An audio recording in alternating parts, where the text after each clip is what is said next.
The afternoon sun was shining bright as 15-year-old Zara walked down the familiar street from Lincoln High School. She had her violin case in one hand and her heavy backpack on her shoulder. It was just another Tuesday, and she was thinking about the math test she had aced earlier that day.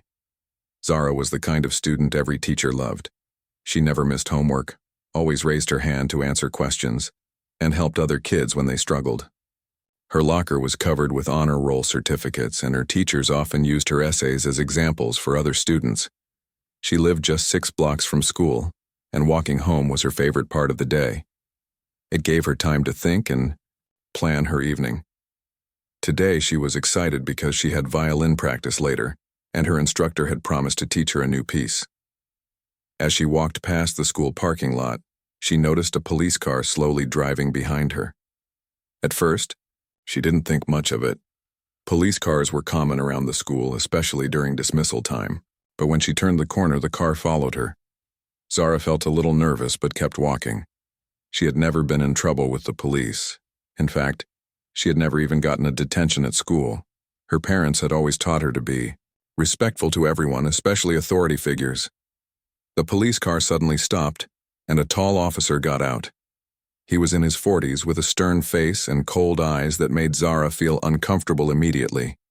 His name tag read, Officer Peterson, and he walked toward her with heavy steps. "Hey you," he called out in a rough voice.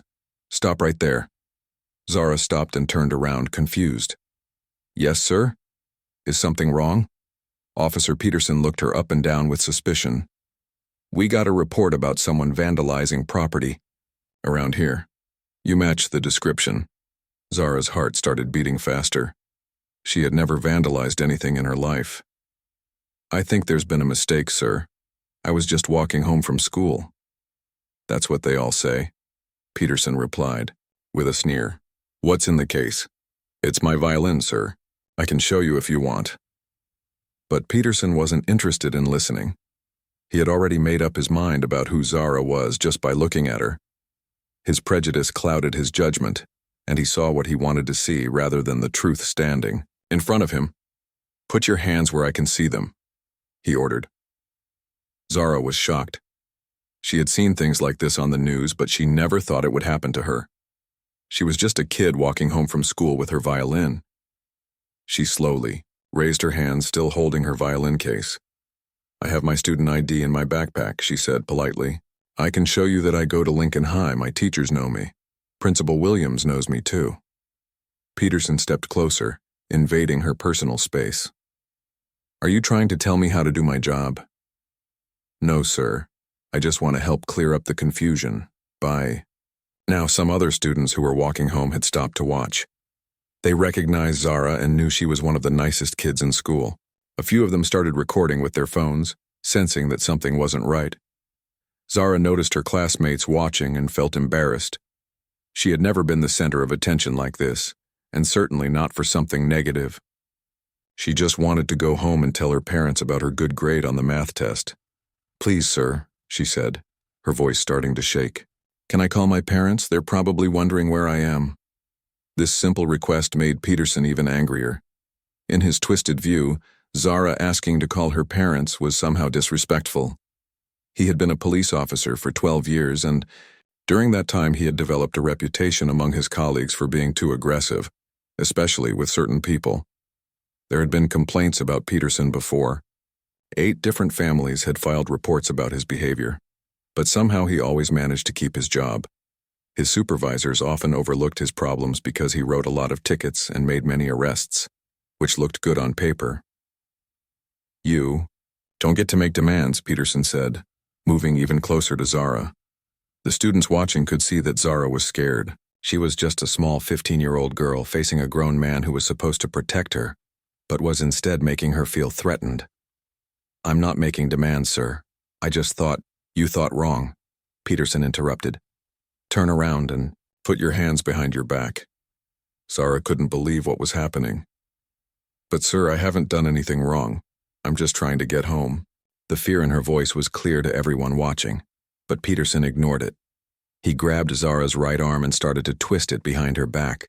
The movement was sudden and violent, Nothing like the careful, controlled techniques that police officers are supposed to use. "Ow, that hurts," Zara cried out. "Please, you're hurting me." But Peterson didn't stop. Instead, he grabbed her arm even harder and twisted it further. The students watching started shouting for him to stop, but he ignored them too. Zara tried to pull her arm away instinctively, the way anyone would when they're in pain. It was a natural human reaction, not resistance or defiance. But Peterson saw it as an excuse to use even more force. "Stop resisting," he yelled, even though Zara was doing nothing but trying to protect herself from pain. What happened next would change Zara's life forever. Peterson twisted her arm with such force that everyone heard a loud crack. It was the sound of her forearm bone breaking in 2 places. Zara screamed in pain and fell to her knees. Her violin case dropped to the ground, and her precious instrument scattered in pieces on the pavement. The students who were recording everything gasped in horror. "Oh my God, you broke her arm," one of them shouted. "Someone call 911, another student yelled. Zara was crying now, holding her broken arm against her chest. The pain was unlike anything she had ever experienced. She looked at her arm and could see that it was bent in a way that wasn't natural. Peterson stood over her, breathing heavily. Instead of helping her or calling for medical assistance, he started writing in his notebook. He was already preparing his version of events, a version that would make him look like the hero and Zara look like the criminal. The other students surrounded Zara, trying to comfort her while staying out of Peterson's way. They could see she was in serious pain and needed help immediately. "It's okay, Zara," one of her classmates said. "We're calling for help. We got it all on video." But Zara could barely hear them. The pain in her arm was so intense that she felt dizzy and sick. She kept thinking about how this had started as such a normal day. She had been happy about her test grade, excited about violin practice, and looking forward to dinner with her family. Now she was sitting on the concrete with a broken arm, her violin destroyed, and her whole world turned upside down. She didn't understand how asking to call her parents had led to this moment. Peterson finally called for an ambulance, but his radio call painted a very different picture of what had happened. According to him, he had been forced to use necessary force on a suspect who was resisting arrest and being aggressive. The students who had witnessed everything knew this was a lie, but they were just kids. Who would believe them over a police officer? As they waited for the ambulance, Zara thought about her parents. Her father would be finishing his work at the community center, where he helped teenagers stay out of trouble. Her mother would be getting ready to leave the hospital where she worked as a nurse. They had no idea that their daughter, their pride and joy, was sitting on a sidewalk with a broken arm because she had tried to walk home from school. They didn't know that the quiet, peaceful life they had built in this small town was about to be shattered. The ambulance finally arrived, and the paramedics quickly realized how serious Zara's injury was. As they carefully moved her onto a stretcher, she asked them to call her parents. "Don't worry, sweetheart," one of the paramedics said kindly. "We'll take good care of you, and your parents will meet us at the hospital." As the ambulance drove away, Peterson began interviewing the students who had witnessed everything. But instead of asking what really happened, he tried to convince them that they had misunderstood the situation. Some of the braver students refused to change their stories. They knew what they had seen, and they knew it was wrong. They had the video evidence to prove it. But Peterson wasn't worried about a few teenagers with cell phone videos. He had been in situations like this before, and he always found a way to make things work out in his favor. What Peterson didn't know was that this time would be different. This time, he had made a mistake that would cost him everything. Because the girl whose arm he had broken wasn't just any 15-year-old student. She was the daughter of someone who had spent years learning how to fight, someone who understood both physical and mental strength in ways Peterson could never imagine. But more importantly, she was the daughter of someone who believed in justice, not revenge. The story of what happened that Tuesday afternoon was just beginning, and it would soon become something much bigger than anyone could have predicted. The emergency room at City General Hospital was busy that evening, but when Zara arrived, the staff immediately knew her case was serious. Dr. Rodriguez, who had been working in emergency medicine for 15 years, took one look at the x-rays and shook her head. "This is a complex fracture," she told the nurse. "We're going to need an orthopedic surgeon immediately." Zara lay on the hospital bed, her arm carefully positioned and wrapped in temporary splints. The pain medication helped, a little, but she could still feel the throbbing where her bone had snapped. She kept thinking about how different this day had started compared to how it was ending. Her parents arrived within 20 minutes of the hospital's call. Her mother, Diana, rushed through the emergency room doors still wearing her nurse uniform, from the nearby children's hospital where she worked. Behind her walked her father, David, still in his casual clothes from the community center. David was not a tall man, maybe 5 feet 10 inches, but there was something about the way he carried himself that made people notice him. He walked with quiet confidence, his shoulders relaxed but his eyes alert. Most people in their neighborhood knew him as the friendly guy who ran after-school programs for kids and helped organize community events. When Diana saw her daughter lying on the hospital bed, she immediately went into nurse mode, checking the monitors and asking the medical staff detailed questions about the treatment plan. But David simply walked to Zara's bedside and gently took her good hand. "Hey there, sweetheart," he said softly. "How are you feeling?" "It hurts, Dad," Zara whispered, tears still in her eyes. "I don't understand what happened. I was just walking home from school." David squeezed her hand gently. "I know, baby. We're going to take care of everything. Right now, the most important thing is getting you better." Dr. Rodriguez explained the situation to both parents. "The fracture is in 2 places, and we'll need surgery to put pins in to help the bones heal properly. It's going to be a long recovery, probably 4 to 6 months of physical therapy." Diana asked about timelines and procedures while David listened quietly. He didn't interrupt or ask many questions, but his presence was calming for Zara. She had always felt safe when her father was around, even though she didn't fully understand why. "What about her violin?" Diana asked, remembering how important music was to their daughter. "Well," Dr. Rodriguez said carefully, "she'll need to wait until the bone is completely healed before she can play again. Even then, she might need to rebuild her strength and flexibility." This news hit Zara hard. She had been working toward a music scholarship, and her violin teacher had said she had real talent. Now all of that seemed uncertain. David noticed his daughter's expression change. "One step at a time," he said. "First we heal, then we figure out everything else." While they waited for the surgery to be scheduled, a police detective arrived to take Zara's statement. Detective Johnson was different from Officer Peterson. She was patient and kind, and she listened carefully to everything Zara said.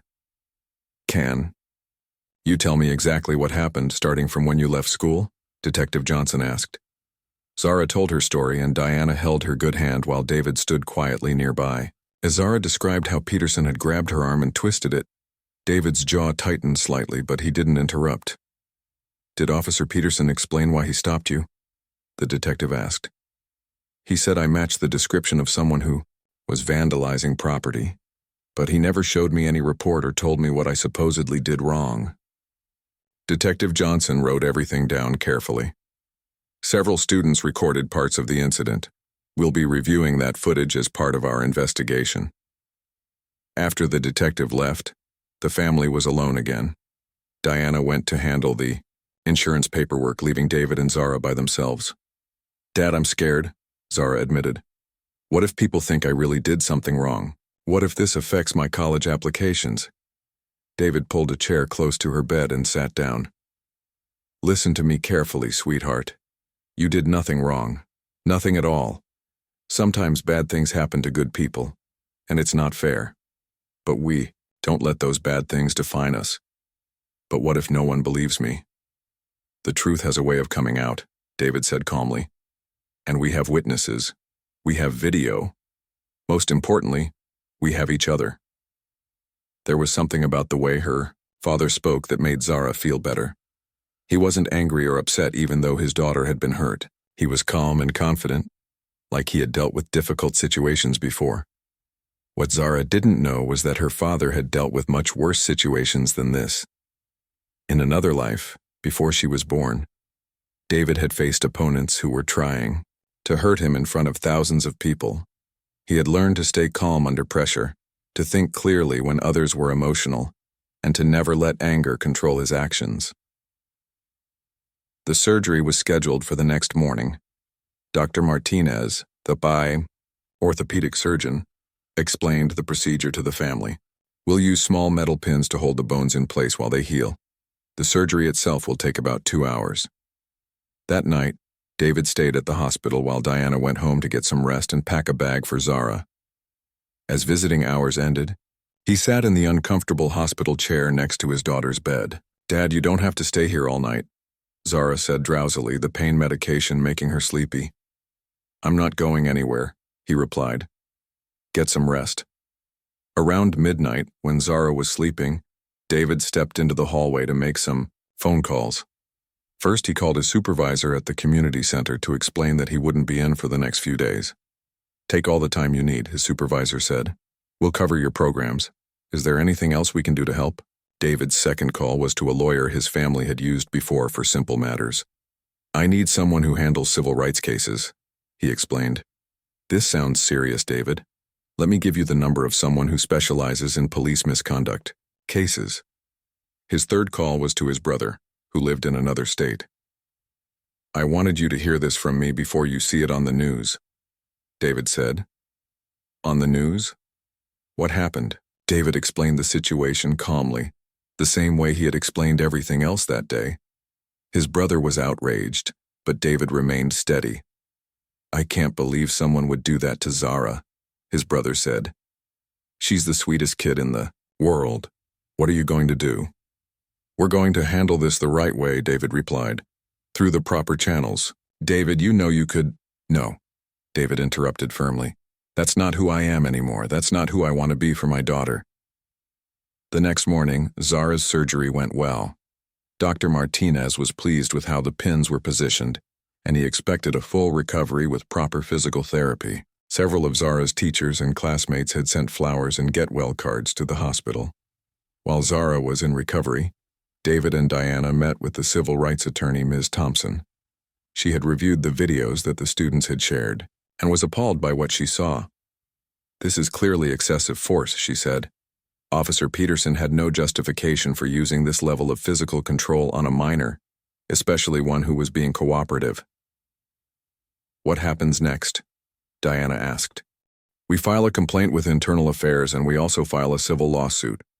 I have to warn you, though, these cases can take years to resolve, and police departments often protect their officers." David nodded.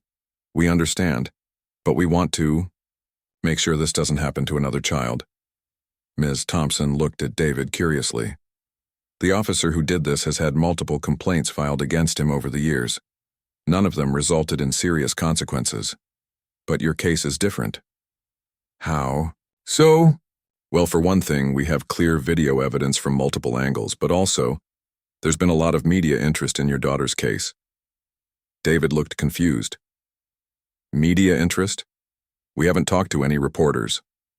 Someone posted the videos online, and they've gone viral. People are outraged by what they see. I've had 3 news stations call me this morning asking for interviews." Diana looked at David with concern. They had always lived a quiet life, and the idea of media attention made them both uncomfortable. "We don't have to do any interviews," Ms. Thompson assured them.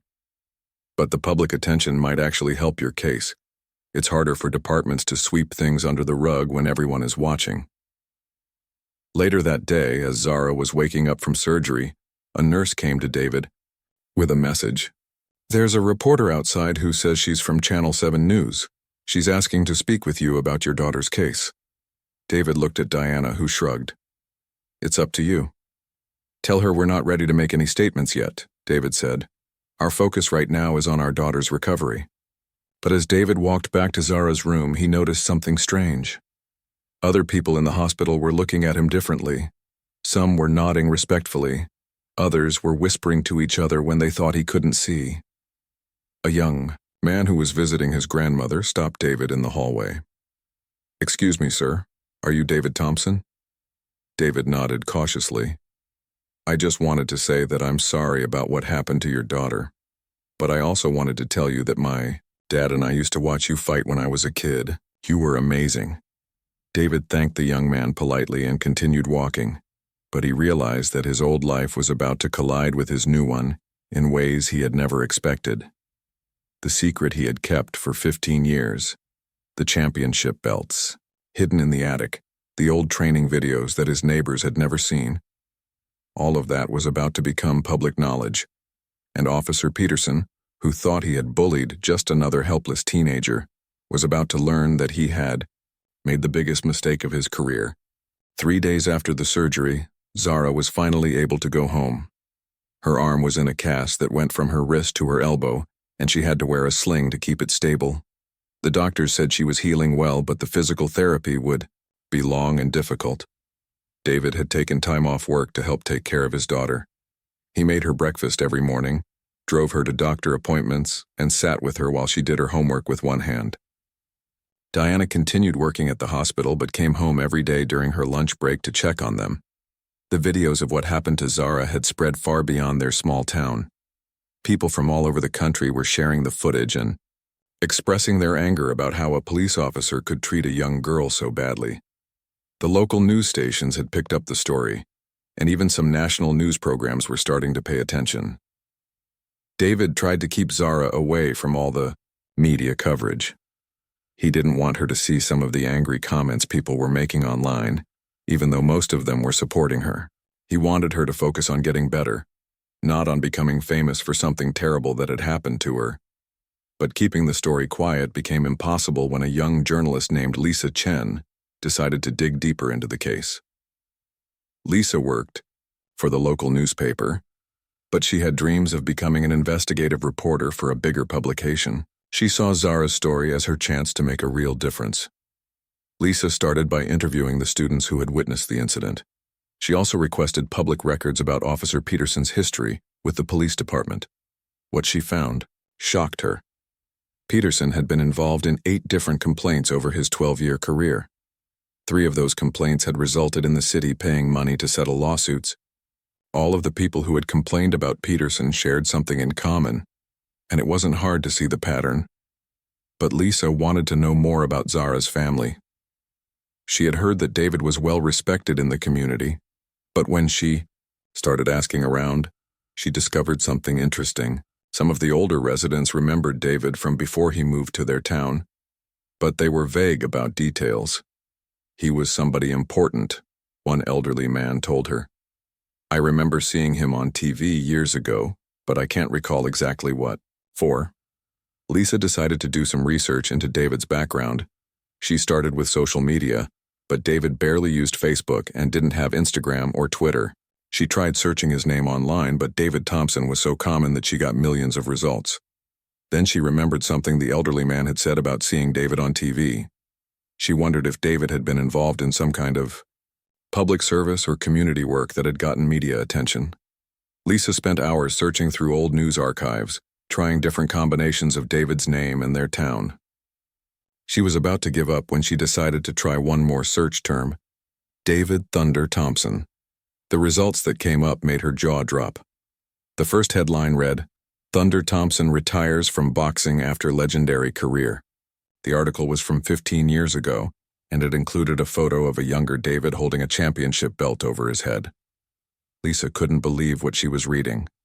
David Thompson, the quiet community volunteer who helped teenagers with their homework, was actually David Thunder Thompson, one of the most feared heavyweight boxers of his generation. She kept reading, and the more she learned, the more amazed she became. David had been a professional boxer for 12 years.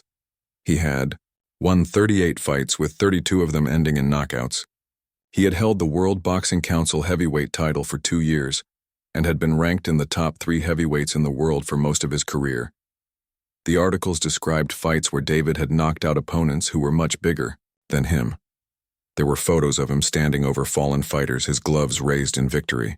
There were videos of his most famous fights, where he had shown incredible power and skill. But what impressed Lisa most was how David had ended his career. According to the articles, he had retired at the height of his success when he was only 30 years old. because he wanted to start a family and didn't want his children to see him get hurt in the ring. Boxing gave me everything, David had told reporters at his retirement press conference. But my family means more to me than any championship belt. I want to be there for my kids, and I want them to know their father as someone who builds things up, not someone who knocks people down. Lisa realized she had stumbled onto a much bigger story than she had expected. The police officer who had broken a 15-year-old girl's arm had no idea that her father was a man who could have knocked him out with one punch.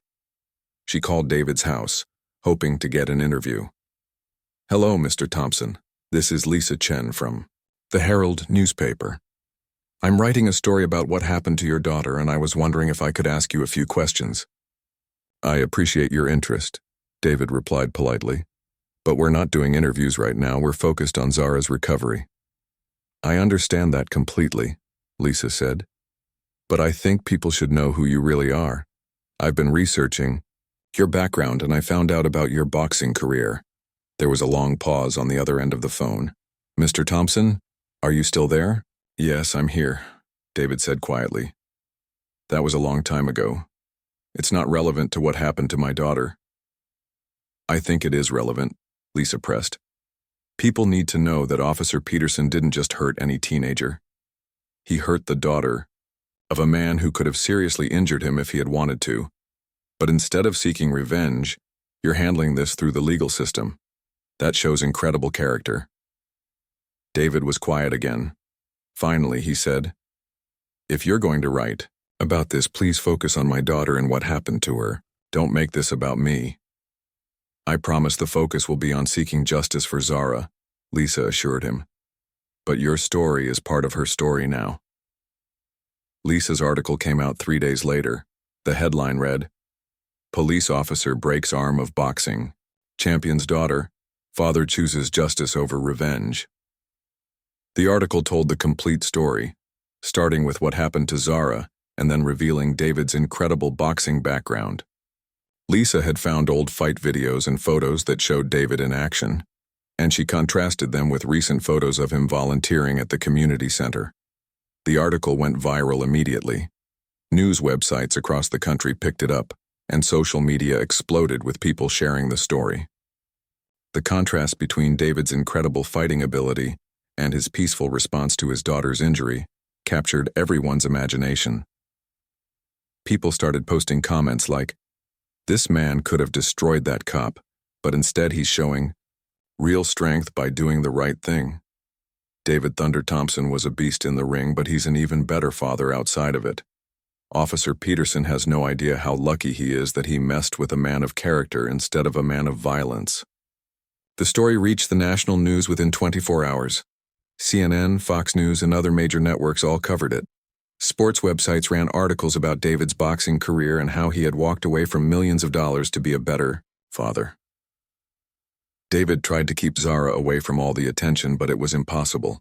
Her classmates at school were showing her the articles and videos on their phones. Everyone wanted to know if she had known about her father's boxing career. "I knew Dad was strong," Zara told her best friend Katie. "But I had no idea he was famous. He never talks about it." At home, Zara confronted her father. "Dad, why didn't you ever tell me you were a boxer?" David sat down next to her on the couch. "Because I didn't want that to define me or our family. I wanted you to know me as your father, not as some fighter from TV." "But you were amazing," Zara said, showing him a video on her phone of one of his old fights. "Look at this knockout." David watched the video with mixed feelings. He remembered that fight, remembered the training, remembered how it felt to have thousands of people cheering for him. But he also remembered why he had walked away from all of it. That was a different person, he told Zara. That was someone who solved problems with his fists. I decided I wanted to be someone who solved problems with his heart and his mind. The media attention brought some unexpected consequences. The police department, which had been handling the investigation quietly, suddenly found themselves under intense national scrutiny. Reporters were calling every day, asking for updates on Officer Peterson's status. The community center where David worked was flooded with donations from people who had read about his work with teenagers. Boxing fans who remembered his career sent letters of support for Zara's recovery. But the attention also brought some negative consequences. Protesters started gathering outside the police station, demanding that Peterson be fired immediately. Some people were calling for violence against the officer, which made David uncomfortable. At a community meeting that week, David was asked to speak about the situation. "I know a lot of people are angry about what happened to my daughter," he said to the crowd. "I'm angry too. But we can't let anger control our actions. We have to trust the legal system to do the right thing." "What if the system fails?" someone shouted from the crowd. David thought for a moment before answering. "Then we keep fighting. But we fight with truth and justice, not with our fists. Violence might feel good in the moment, but it never solves the real problem." After the meeting, a young man approached David. "Mr. Thompson, I just wanted to say that you're my hero. Not because of your boxing career, but because of how you're handling this situation. You're showing all of us what real strength looks like." David thanked the young man, but privately he wondered if he was making the right choices. Officer Peterson was still working while the investigation continued. There had been no consequences for what he had done to Zara. Sometimes David's old instincts kicked in, and he thought about how easy it would be to solve this problem the way he used to solve problems in the ring. But then he would look at Zara, working hard in physical therapy to regain the use of her arm, and he knew he had to be the example she needed. He had to show her that real strength came from doing the right thing, even when it was difficult. The whole world was watching now, waiting to see what would happen next in the story of the police officer who had no idea whose daughter he had hurt. The pressure on the police department grew stronger every day. What had started as a local incident had become a national story that wouldn't go away. News crews were camped outside the police station, and reporters were asking tough questions that the department couldn't ignore anymore. Police Chief Williams found himself in an impossible situation. For years, he had protected officers like Peterson because it was easier than dealing with complaints. But now the whole country was watching, and he couldn't make this story disappear. The breaking point came when a television news program decided to investigate Peterson's history more deeply. They found the 3 families who had received settlement money from the city because of Peterson's actions. All 3 families agreed to tell their stories on national television. The first family told about how Peterson had used excessive force during a routine traffic stop, leaving their teenage son with injuries that required surgery. The second family described how Peterson had entered their home without a proper warrant and destroyed their property while searching for evidence that didn't exist. The third family shared how Peterson had arrested their daughter for no reason, keeping her in jail overnight before admitting he had made a mistake. All of these incidents had been covered up or quietly settled, but now they were being broadcast to millions of people. The pattern was clear and it was impossible to ignore. David watched the news program with Diana and Zara. As each family told their story, Zara became more and more upset. "Dad, this man has been hurting people for years," she said. "Why didn't anyone stop him before now?" David put his arm around his daughter.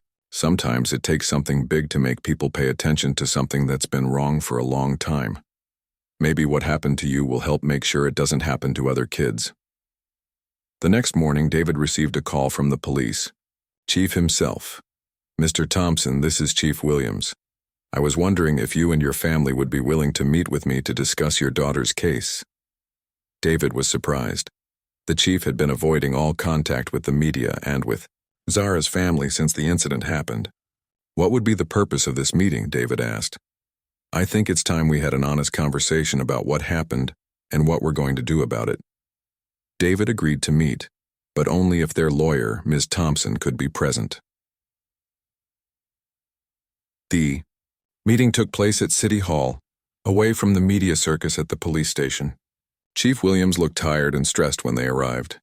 He had been chief for 8 years, and this was the biggest crisis of his career. "Mr. Thompson, I want to start by apologizing to your family," the chief began. "What happened to your daughter should never have occurred, and I take full responsibility for the fact that Officer Peterson was still on the street despite his history." Diana spoke first. "An apology is nice, Chief Williams, but what are you going to do to make sure this doesn't happen to another child?" The chief took out a folder and placed it on the table. I've been working with the city council and the mayor to implement some major changes to our department. First, Officer Peterson has been terminated, effective immediately. This was the first piece of real news the family had heard. Peterson had been on paid leave during the investigation, but now he was actually losing his job. Additionally, the chief continued, we're implementing mandatory training for all officers on de-escalation techniques and proper treatment of minors.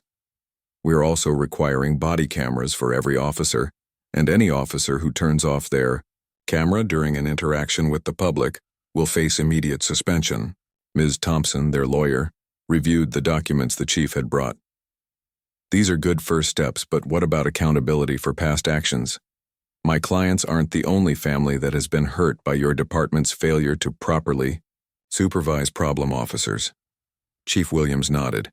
We're also setting up an independent civilian review board that will investigate all complaints against officers. This board will have the power to recommend disciplinary action, including termination. David had been quiet during most of the meeting, but now he spoke up. Chief Williams, I appreciate these changes, but I want to know why it took my daughter getting hurt for you to do what you should have been doing all along. The chief looked down at his hands. Honestly, Mr. Thompson, I was more concerned with protecting the department's reputation than with protecting the community we're supposed to serve. That was wrong, and I know I can't undo the harm that's been caused. What about Peterson? Zara asked. Is he just going to lose his job, or will there be other consequences? The district attorney is reviewing the case for possible criminal charges, the chief replied. Based on the video evidence and witness statements, I expect he will be charged with assault and civil rights violations. Over the next few weeks, everything Chief Williams had promised began to happen. Peterson was indeed charged with multiple crimes, including assault and violation of civil rights under federal law. The case made headlines again as people followed the legal proceedings. During this time, Zara continued her physical therapy. Her arm was healing well, but she still had limited movement and strength. The doctors were optimistic that she would regain full use of her arm, but it would take several more months of hard work. The physical therapy sessions were difficult and sometimes painful, but Zara approached them with the same determination she had always shown in school. David often went with her to the appointments, encouraging her and helping her with the exercises she had to do at home. You know, Dad, Zara said one day during therapy, I think I understand now why you stopped boxing. What do you mean? You could have hurt Officer Peterson really badly if you wanted to, but you chose a harder path. You chose to fight for something bigger than just revenge. David smiled at his daughter. You're going to be stronger than ever when this is all over. And I don't just mean physically. The community response to the changes in the police department was mostly positive. Many people were pleased to see that their concerns were finally being taken seriously. The community center where David worked received so many donations that they were able to expand their programs and help even more teenagers. David also started receiving invitations to speak at other communities that were dealing with similar problems. He was reluctant at first, but Diana convinced him that he could use his experience to help other families.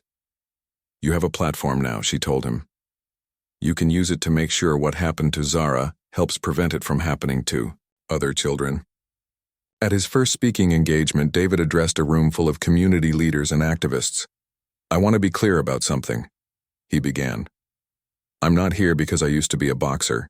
I'm here because I'm a father who almost lost faith in the system that's supposed to protect our children. He talked about the night he had wanted to handle things the old way, with his fists instead of with lawyers and legal procedures. It would have felt good in the moment, he admitted, but it wouldn't have changed anything for the next family that had to deal with Officer Peterson. Real change happens when we work together to fix the system, not when we try to fix things with violence. The audience gave him a standing ovation, but David was thinking about Zara, who was at home working on her homework with one hand while her arm continued to heal. Peterson's trial took place 6 months after the incident. By then, Zara had regained most of the use of her arm, though she still had some stiffness and pain on cold days. She had returned to playing violin, and her teacher said she was playing better than ever. The trial lasted 2 weeks. The prosecution showed the videos of Peterson breaking Zara's arm, and they brought in witnesses who testified about his pattern of excessive force over the years. Peterson's defense team tried to argue that he had been following proper procedures, but the evidence against him was overwhelming. David, Diana, and Zara attended every day of the trial. Zara was nervous about testifying, but when she took the stand, she spoke clearly and confidently about what had happened to her. "I was just trying to get home from school," she told the jury. "I tried to be polite and respectful, but Officer Peterson didn't want to listen. He hurt me for no reason, and he broke my arm just because I asked to call my parents." When the defense attorney tried to suggest that Zara had been resisting arrest, she looked him directly in the eye.